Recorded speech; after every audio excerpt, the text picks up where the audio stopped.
Recognizing revenue for a SaaS business can get quite complex because the way that the revenue is reported on the books can often be different than the way that it looks in the contract or looks in an invoice.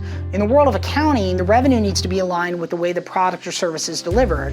And in the case of SaaS, that's typically along the life cycle of a contract. So let's take, for example, a simple vanilla SaaS contract. Say you were billing the customer $1,000 per month or $12,000 a year.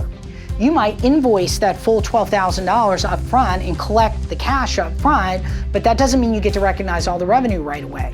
You've got to recognize it in chunks throughout the life of the contract.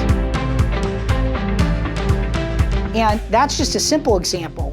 Most SaaS companies don't just have vanilla contracts with fixed fees. They might have variable fees that are tied to the customer's consumption of the product.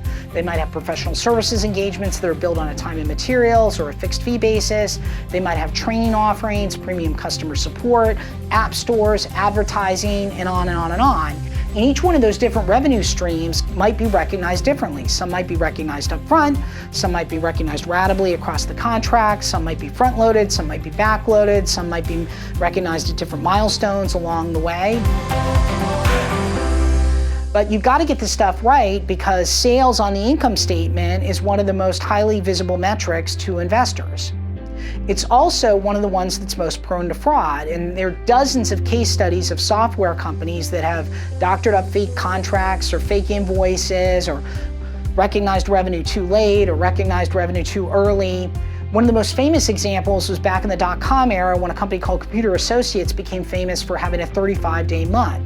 So they would add a few days on to the end of their quarter in order to get a few more sales in and make their numbers for the quarter look a little better. About 10 years ago, the accounting boards got together and rewrote the standards for how companies recognize revenue. And when a company makes a policy change for how they account for revenue, it can actually have a pretty big impact. So back in 2010, Apple actually changed the way they recognize revenue for iPhones. They were originally recognizing over the length of a 24-month contract, but they changed and shifted most of it to recognize up front. And when they announced earnings, it had such a big impact that the NASDAQ actually had to halt trading their stock for a couple hours until the frenzy stopped.